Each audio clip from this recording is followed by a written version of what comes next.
बरेली दर्पण के शख्सियत प्रोग्राम में आपकी मुलाकात कराने जा रहे हैं ऐसी शख्सियत से जो पीलीभीत सदर विधानसभा सीट से समाजवादी पार्टी के मजबूत दावेदार के तौर पर देखे जा रहे हैं।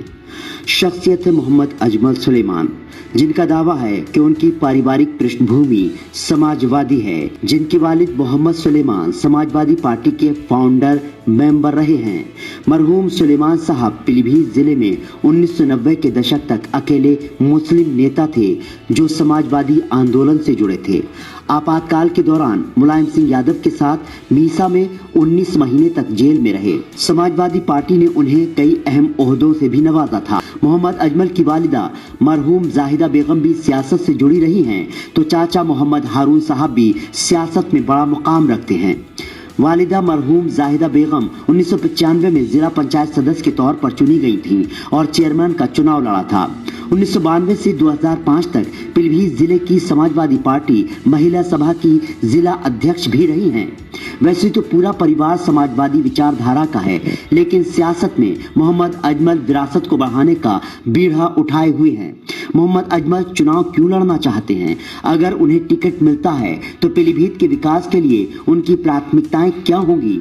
और भी कई सवाल हैं जो हर कोई जानना चाहता है। बरेली दर्पण के प्लेटफॉर्म से आम जनता तक अपनी बात, अपनी आवाज पहुंचाने के मकसद से मोहम्मद अजमल पीलीभीत से बरेली आते हैं।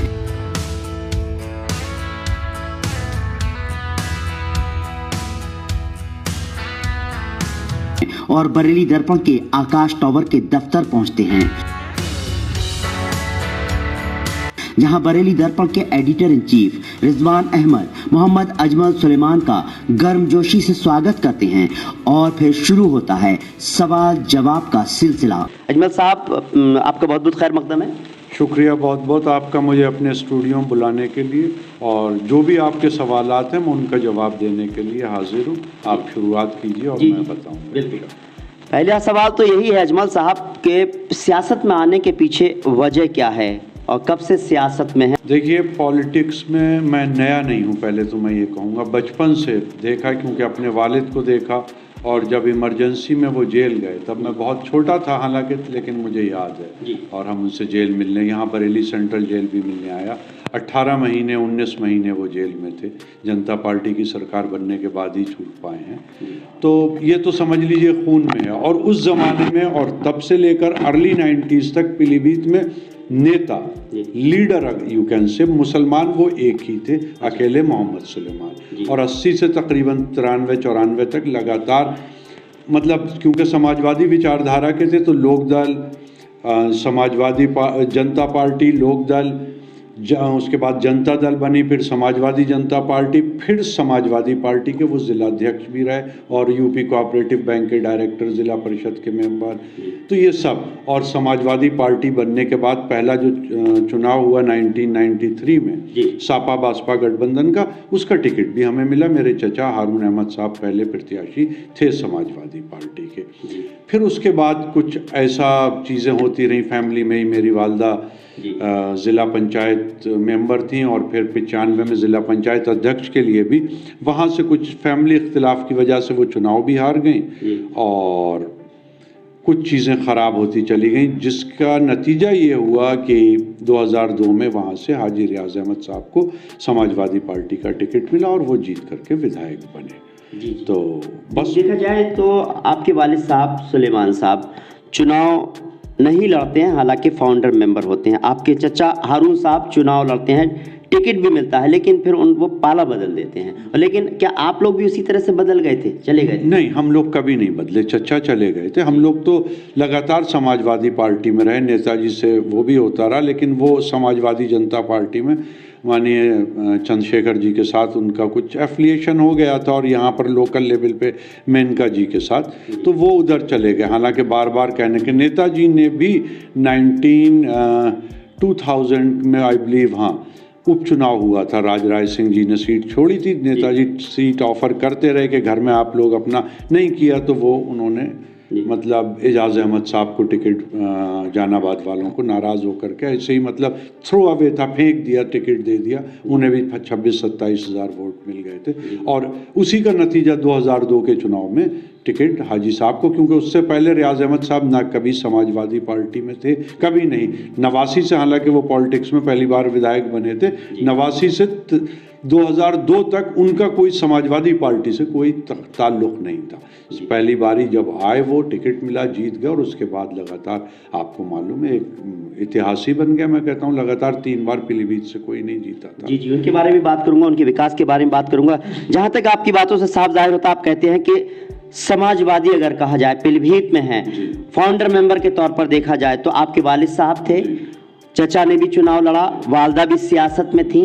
आप सियासत में कब आए, और आपकी सियासत को लेकर के जरूर मैं सवाल इसलिए कर रहा हूं कि हाजी रियाज साहब दुनिया से चले गए, और अभी पीलीभीत में देखा जाए बहुत सारे लोग जो है समाजवादी पार्टी से टिकट मांग रहे हैं। अचानक आप सियासत में कब कूदे, आप क्यों कूदे? जैसे मैंने पहले बताया, मैं अचानक नहीं कूदा हूँ, ये तो चलता आ रहा है सिलसिला, लेकिन ये था कि पहले बड़े थे तो उस वजह से आगे नहीं आ पाए। 2011 में जो था वालिद साहब का इंतकाल हो गया, तो उसके बाद से थोड़ा शुरू किया, फिर अपने घरेलू ऐसी वो लगी नहीं। मेरी वालदा कैंसर डायग्नोस हो गया उन्हें, फिर 2015 में उनका भी इंतकाल हो गया, तो वो कुछ साल ऐसे रहे। उसके बाद मतलब कुछ चीज़ें ऐसी हैं जो कहें, लेकिन मतलब राजनीतिक तौर पे हाशिए पे आ गए थे। हमारे अपने झगड़ों की वजह से, पारिवारिक झगड़ों की वजह से समाजवादी पार्टी में हाशिए पे आ गए थे। बहरहाल तारीख दोहराती है अपने आप को, अब जो भी हो, अब सबको, क्योंकि हाजी रियाज अहमद साहब का इंतकाल हो गया कोरोना में, और एक ब्लैंक आ गया पीलीभीत शहर की पॉलिटिक्स में, जिसे कहें मुसलमानों के बीच में। इसीलिए जो आपने दावेदारों की बात की, हर इंसान को लग रहा है कि हो सकता है शायद मुझे चांस मिल जाए। हालांकि उनमें से 70% या 80% ऐसे जिनका समाजवादी पार्टी से, कोई बीएसपी से आ गया, कोई प्रगतिशील समाजवादी, या कोई कहीं से कुछ लोगों ने ज्वाइन करके, लेकिन बेसिकली समाजवादी, अगर समाजवादी तो हैं ही हम, ये तो पूरा जिला जानता है समाजवादी ये हमारे बाद के लोग हैं। अब नेचुरल क्लेमेंट के तौर पे हाजी रियाज अहमद साहब के घर के लोग भी टिकट की दावेदारी कर रहे हैं, और बनता है, मैं इसमें कोई किसी का, लेकिन और सबको भी हक है, किसी के ऊपर पाबंदी नहीं है। जो और लोग और पार्टी से भी आए हैं या ज्वाइन की है, उनकी अपनी राजनीतिक महत्वाकांक्षाएं हैं, तो वो लोग आवेदन कर रहे हैं, मांग रहे हैं। अब ये माननीय राष्ट्रीय अध्यक्ष जी तय करेंगे कि किसे देना है, कौन कब से जुड़ा हुआ है, किसने क्या काम किया है, ये उनका इख्तियार है, और जिसे भी वो देंगे। मेरी भी प्राथमिकता टिकट लेना या इलेक्शन लड़ना नहीं, हम सब की प्राथमिकता है कि हम सब जी जान से अपने क्षेत्र में मेहनत करके अब समाजवादी पार्टी को जिताएं, और उत्तर प्रदेश में माननीय अखिलेश यादव जी की सरकार बनवाएं। ये हम सब लोगों की प्राथमिकता है। टिकट लेना या इलेक्शन लड़ना ही अकेला काम नहीं है, हमें पार्टी का काम करना। बिल्कुल, पार्टी का काम करना है। सवाल अजमल साहब इसलिए भी उठ रहा है कि आपने कहा हाजी रियाज अहमद साहब, उनके साहबजादे जो हैं वो टिकट के दावेदार हैं, एक तरफ आप भी टिकट के दावेदार हैं, और भी बहुत सारे लोग दावेदार हैं। आपकी सियासत की मैं बात ज़रूर करना चाहता हूं कि सियासत की शुरुआत अभी हुई है, या बहुत सारे लोग होते हैं जो कॉलेज टाइम से, यूनिवर्सिटी टाइम से जो है सियासत में जो है शुरू हो जाती है। तो आपका भी कुछ ऐसा इतिहास रहा है, या बस यहीं पर परिवार के लोग थे, अब आपने सोचा चलिए हम भी इसमें आ जाते हैं? नहीं, मेरा तो स्टूडेंट लाइफ से ही रहा है। मैं लखनऊ यूनिवर्सिटी में शिया डिग्री कॉलेज से मैंने ग्रेजुएशन किया। 1987 में मैं वहाँ पर इलेक्शन लड़ा छात्र संघ का, और सचिव के उस पर मेरा जीत हुई वहाँ पर। ये तो मैंने सभी लोगों को मालूम है, ऊपर भी अखिलेश जी भी जानते हैं। तो ये नया नहीं है, और क्योंकि राजनीति भी नई नहीं है, ये तो ब्लड में है, समझ लीजिए। चाहे वो फादर हो, मदर हो, चाचा हो, अब मैं हूँ उसी क्रम को आगे बढ़ाते हुए। और मेरी मदर भी तकरीबन 10 साल तो समाजवादी महिला सभा की अध्यक्ष रही, जिला पंचायत अध्यक्ष तो नहीं हो पाई थी, मेंबर रही। तो ये तो है ही हर हाल में, मतलब इसमें नेचुरली एक वो आ गया, और कुछ मुझे करना नहीं पड़ा है, मैं आ गया हूँ, क्योंकि मैं शुरू से इसी में मेरी परवरिश हुई है, होश संभाला।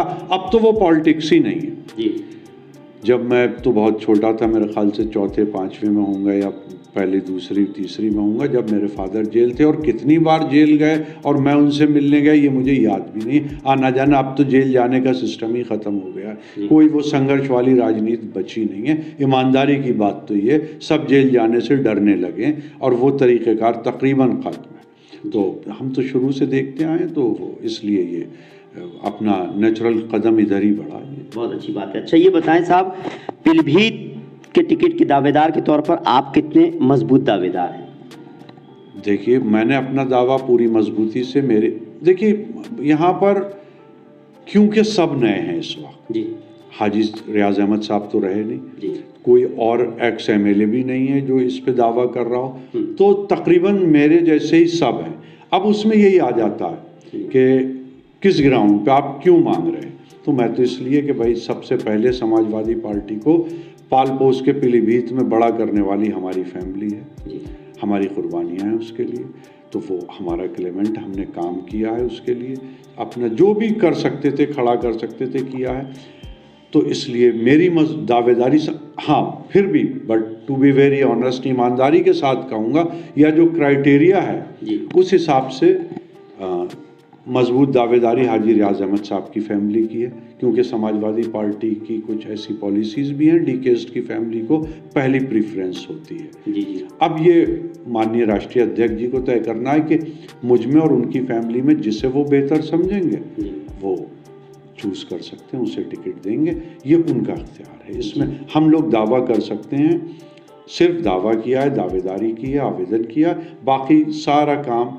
पार्लियामेंट्री बोर्ड और माननीय राष्ट्रीय अध्यक्ष जी का है, जो जिसे भी वो चाहेंगे टिकट, उस हमारे अलावा भी दो के, लेकिन हाँ मजबूत दावेदारी उनकी है, उनके बाद अगर किसी की है तो वो मेरी है, और मेरे बाद और लोगों की भी दावेदारी में किसी की कोई रोक टोक नहीं है, कोई भी दावा कर सकते। जी, जो भी टिकट मिलेगा उसको अगर आपको मिलता है, हम तो कहते हैं अगर आप कह रहे हैं मजबूत, अगर वो है या कोई भी हो सकता है, जो भी पार्टी तय करेगा, आला कमान जो तय करेगा उसको मानेंगे, तो चुनाव लड़ाएंगे फिर। जी बिल्कुल, ये तो मैंने पहले भी कहा कि हमारी प्राथमिकता टिकट लेना या इलेक्शन लड़ना नहीं, प्राथमिकता है पार्टी के लिए काम करना, जी तोड़ मेहनत करके समाजवादी पार्टी को पूरे जिले में जिताना, और जिले में क्या सारे समाजवादियों को पूरे यूपी में जिताना और जिताकर माननीय अखिलेश यादव जी की उत्तर प्रदेश में सरकार बनवाना, ये हम लोगों की प्राथमिकता है। प्राथमिकता अपना इलेक्शन लड़ना या अपना टिकट नहीं है, क्योंकि ये सीट भी जीतना है, दावेदारी तो करना ही है, बताना भी है कौन अच्छा कैंडिडेट हो सकता, जो अपना एडवाइस भी देंगे, सुने या ना सुने आला कमान, ये एक अलग बात है,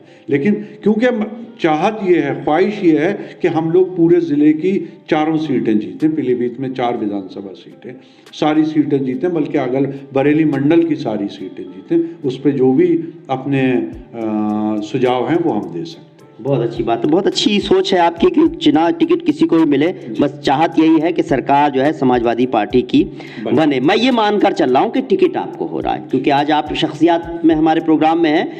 आप मुझे ये बताइए, आपको अगर टिकट होता है या आप जा रहे हैं, पीलीभीत के बाशिंदे हैं, लोगों की चीज़ों को देख रहे हैं, पहला सवाल यही है कि वहाँ पर कौन कौन से ऐसे काम हैं जो होने चाहिए, विकास कार्य नहीं हुए। चाहे अगर मैं बात करूँ कि आपने 2 सांसद दिए, 2 मतलब माँ बेटों को सांसद कहा जाए कि वरुण गांधी और मेनका गांधी सांसद रहीं, पीलीभीत से रहीं। आपके यहाँ 2 मंत्री रहे, रियाज अहमद साहब की मैं बात कर रहा हूँ, मैं हेमराज वर्मा की बात कर रहा हूँ। क्या विकास कार्य हुए हैं या नहीं हुए, या मौजूदा जो विधायक हैं उन्होंने कुछ विकास कार्य किए हैं नहीं किए हैं? देखिए, जहाँ तक आपने सांसद की बात कही, तो 89 से और अब आगे 21 तक या 24 तक हैं वो, तो इसमें 5 साल छोड़ दें अगर, तो बाकी पूरे टाइम मेनका गांधी जी या वरुण गांधी जी यहाँ से सांसद रहे, और विकास तकरीबन मतलब कुछ भी नहीं हुआ। देखिए, बेईमानी या डिसऑनेस्टी या करप्शन होना सिर्फ यही नहीं है कि आपने पैसे लिए हैं किसी से काम करने के, यही करप्शन नहीं, करप्शन ये भी है कि आप जिस चीज़ के लिए आप चुने गए हैं वो काम अपनी ड्यूटी पूरी तरह नहीं कर पा रहे, तब भी आप बेईमान हो जी। तो ये भी एक बहुत बड़ी बेईमानी है, और मतलब वो कुछ भी, मुझे तो नहीं लगता सांसद निधि भी पूरी खर्च हो पाती होगी। कोई डेवलपमेंट पीलीभीत में सांसद की तरफ से तो नहीं हुआ, अलबत्ता विधायकों ने अपने क्षेत्र में जो काम भी कराए हों, लेकिन दोनों सांसदों ने उसमें बिल्कुल निल है। अगर 30 साल से वो सांसद हैं वहाँ से पिछले, तो उसमें मतलब उस हिसाब से देखें तो कोई डेवलपमेंट नहीं है। डेवलपमेंट समाजवादी पार्टी के पिछले रेजिम में जो काम हुए वो हैं, और बाकी जो और पहले हो चुके थे उनसे वो। आप बताइए, अगर आपको चुनाव लड़ाया जाता है, समाजवादी पार्टी टिकट देती है, विधायक बनते हैं आप, सरकार बनती है, तो कौन कौन सी ऐसी चीज़ें जो बहुत ज़रूरी है पीलीभीत में होने के लिए? मेरे हिसाब से सबसे पहले तो मैं जो टॉप ऑफ द लाइन है मैं जो गिनता हूँ, तो वो स्वास्थ्य सेवाओं का है। हेल्थ की फैसिलिटीज़ इंटीरियर में ना के बराबर हैं। और पीलीभीत में मैं देखता हूँ बहुत ख़राब हालात हैं। डॉक्टर्स बहुत, प्राइवेट डॉक्टर्स के यहाँ ये हालत है, लाइन लगती है कि आज लाइन लगाएंगे नंबर तो कल आएगा। उनकी फ़ीस 500 रुपये तो नॉर्मल फ़ीस, मतलब बहुत हाईली एक्सपेंसिव है मेडिकल वहाँ पर। और मैं तो देखता हूँ अगर कभी प्राइवेट हॉस्पिटल तो मैं देख के ताज कैसे ये लोग बेचारे गरीब गुरबा कैसे अफोर्ड करते हैं और क्या दुर्दशा बनी हुई है, कितना लुटाई हो रही है। और मुझे तो लगता है पूरे बरेली मंडल में, यहाँ भी पेशेंट लेकर के बरेली भी आते हैं और यहाँ कर आप बेहतर जानते होंगे, लेकिन टॉप प्रायोरिटी हेल्थ सर्विसेज है क्योंकि वो उसकी वहाँ पर मैं तो अगर ऊपर वाले ने मौका दिया तो मतलब इस फील्ड में मैं ऐसा काम करके दिखा दूंगा कि लोग देखने आया करेंगे कि कैसा हेल्थ पे काम किया। मैं इसे एक आदर्श जो कॉन्स्टिट्यूंसी है इस पॉइंट ऑफ व्यू से बना दूंगा। दूसरा काम सड़कों का है। सड़कों की हालत बहुत ख़राब है और एक ज़माने में तो 2 केंद्रीय मंत्री थे और 2 राज्य मंत्री थे। 2 केंद्रीय मतलब संतोष जी और मेनका गांधी जी पिछले टर्म में। और यहाँ से आपने रोड देखा होगा बरेली टू नवाबगंज तक तो उनकी कॉन्स्टिट्यूंसी में भी आता था। क्या हालत थी रोड, सिंगल रोड है सर अभी जी, अभी भी सिंगल है। तो आप समझ लीजिए, और 2 स्टेट मिनिस्टर भी थे उस वक्त की बात है तो जब ये दोनों, तो उस आप डेवलपमेंट देख ले, सड़कों की हालत भी बहुत बुरी है। तीसरी प्रायोरिटी किसानों के लिए ये गन्ने, इसमें जो धान में और गेहूं में जो लुटाई करते हैं, जो उनके सेंटर पे जो उन्हें नहीं मिल पाता है, एमएसपी भी नहीं मिल पाता है, इस पे मेरा काम करने का, ये 3 मेरी प्राथमिकताएं हैं।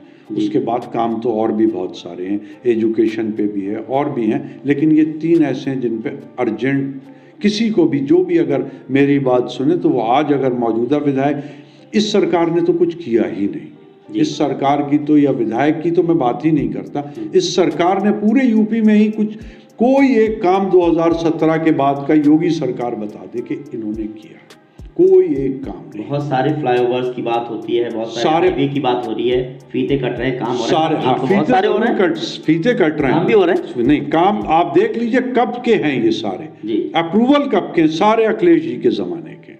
कोई इनका अपना एक भी काम स्टार्ट किया हो, शुरू इन्होंने किया हो, वो आप शायद ही है कोई अगर मिल जाए, हो सकता है एक्सेप्शन होगा, लेकिन मुझे उम्मीद नहीं है ऐसे कोई भी चीज़ है इन्होंने किया हो। चलिए, आपके विधायक की बात करें तो पीलीभीत में कुछ थोड़ा बहुत काम हुआ हो, अगर थोड़ा एक्सेप्शन की बात आ रही है? कुछ नहीं, आपको कुछ नहीं नजर आता है? कुछ। चलिए, अच्छा एक बात बताइए, मजबूत पार्टी कौन सी है? अगर हम ABPOC वोटर का अगर हम जो सर्वे देखते हैं उसमें समाजवादी पार्टी और बीजेपी, अखिलेश यादव की जब भी रैलियां होती हैं तो हम देखते हैं काफी भीड़ नजर आती है, इस तरह से लोग भी कहते हैं। अब अगर आज की तारीख देखी जाए तो रात के 11 बजे से लेकर 5 बजे तक का जो है वो आपका कर्फ्यू का ऐलान कर दिया गया। कोरोना ओमिक्रॉन आ गया, क्या लगता है ओमिक्रॉन आ गया या कहीं ना कहीं और कुछ सियासत नजर आती है? क्योंकि अब आपने स्वास्थ्य की बात की थी, उस पर भी जरूरी रोशनी। अच्छा ये बताइए आप, दिसंबर चल रहा है जी, खूब सर्दी हो रही है जी, रात 11 बजे के बाद आपको लगता है कि कोई रात 11 से और सुबह 5 तक कोई वैसे भी निकलता जी? ये तो एक बेवकूफ़ी की मतलब अहमखाना हरकत है। इसका कोई संकेत क्या लग रहा है आगे आने वाले समय में? क्या कुछ और? हाँ, कुछ मतलब ये एक उसकी पृष्ठभूमि तैयार कर रहे हैं। हो सकता है चुनाव टालने की कोई साजिश हो या कुछ भी कर सकते हैं, मतलब क्योंकि ये लोग हर चीज़ का इस्तेमाल करते हैं और इसलिए हो सकता है, क्योंकि इससे ओमिक्रॉन रुकने का कोई भी वास्ता नहीं है। चीज़ें हैं कि आपकी सरकार आएगी तो क्या महंगाई पर कुछ रोक लगाने के लिए कुछ काम होंगे? हर संभव प्रयास किया जाएगा, जो स्टेट गवर्नमेंट के हाथ में जो भी हो सकता है, और पहले भी किया, हम लोग करेंगे। बिजली पे भी हम लोगों का प्लानिंग है, 300 यूनिट तक का आपको मालूम होगा ऐलान है, और फ्री करेंगे और भी तरीके। लेकिन जिन चीज़ों पर हम केंद्र पर निर्भर हैं, जिसमें हमारा इख्तियार नहीं है, उसके बारे में कोई भी कमिटमेंट नहीं किया जा सकता। लेकिन अलबत्ता ये हालात नहीं रहेंगे। सवाल ये था, किसान आपके साथ हैं? ये हाँ, हमारे साथ हैं किसान, हम किसानों के साथ हैं, क्योंकि हम बेसिकली सब समाजवादी पार्टी किसानों की ही पृष्ठभूमि से, हम लोग किसानों की जो लड़ाई माननीय नेताजी की और उससे पहले चौधरी चरण सिंह साहब की थी, तो वो किसान नेता के तौर पर ही थी। तो हमारी पार्टी जिसे नेचुरल चॉइस कहते हैं किसानों की, वो है, हम समाजवादी पार्टी। चलिए, बहुत अच्छी बात है। राष्ट्रीय लोकदल भी आपके साथ है, चचा भी आ गए हैं, कहा जाए कि शिवपाल यादव जी भी आप ही के साथ हो रहे हैं, लेकिन सवाल यह है कि ओवैसी भी कूद पड़े हैं, 100 सीटों पर चुनाव लड़ेंगे, आपको कोई नुकसान तो नहीं होने वाला? नहीं, कोई नुकसान। यूपी का कम से कम मैं माइनॉरिटी कम्युनिटी होने के हिसाब से जितना मेरा उठना बैठना, यूपी के इलेक्शन में मुसलमान वोटर करो, सीधा सीधा आप बंगाल ट्रेंड पे जाएगा। ओवैसी साहब को मैं नहीं सोचता कि किसी भी सीट पे वो 2000 का आंकड़ा भी पार कर पाए। जिस तरह से अजमल साहब ने कहा कि आने वाला समय समाजवादी पार्टी का होगा, वो चाहते हैं कि बदलाव हो, जनता भी बदलाव चाहती है, महंगाई से परेशान है, तो जाहिर सी बात है कि हमने विचार जो थे वो अजमल साहब ने बरेली दर्पण पर रखे अपने, और 127 पीलीभीत विधानसभा के मजबूत दावेदार के तौर पर देखे जा रहे हैं। अजमल साहब कहते हैं कि समाजवादी परिवार की अगर बात की जाती तो उनके वालिद साहब ही फाउंडर मेंबर थे, ऐसे उसमें वो भी चाहते हैं कि उनको एक बार मौका दिया जाना चाहिए, लेकिन अगर जिसको भी मौका मिलेगा तो वो साथ खड़े हैं, उसको चुनाव लड़ाएंगे और उसको जिताने के लिए भरपूर कोशिश की जाएगी। 4 ही सीटों के लिए नहीं बल्कि बरेली मंडल की बात करते हैं, हर तरह से सहयोग करेंगे। तो उम्मीद की जानी चाहिए आने वाला समय जो भी हो इनके मुताबिक बैठे, जैसा ये चाहते हैं। आने वाला समय किसका होगा, चुनाव होंगे तभी साफ हो पाएगा। आपको हमारा प्रोग्राम कैसा लगा कमेंट करें, साथ ही हमारे चैनल को लाइक और सब्सक्राइब करना ना भूलें। और अजमल साहब आप हमारे प्रोग्राम में हमको टाइम दिया, बहुत बहुत शुक्रिया। शुक्रिया आपका भी बहुत बहुत, आपने बुलाए, मेरा खुशनसीबी है, खुशकिस्मती है, और आगे भी बुलाते रहें, मुझे अपने पक्ष, अपनी पार्टी का पक्ष रखने का मौका दीजिए, आपका शुक्रगुजार रहूँगा। बिल्कुल, तो आप भी अगर चुनाव लड़ रहे हैं और आप भी चाहते हैं, आप भी अपने दिल की बात और अपनी बात हमारे चैनल पर रखना चाहते हैं तो हमें कांटेक्ट कर सकते हैं। हमारा नंबर, मोबाइल नंबर चल ही रहा है, उस पर कांटेक्ट कर सकते हैं। आपको हमारा प्रोग्राम कैसा लगा कमेंट करें, साथ ही हमारे चैनल को लाइक और सब्सक्राइब करना ना भूलें। नमस्कार, सत श्री अकाल, आदाब।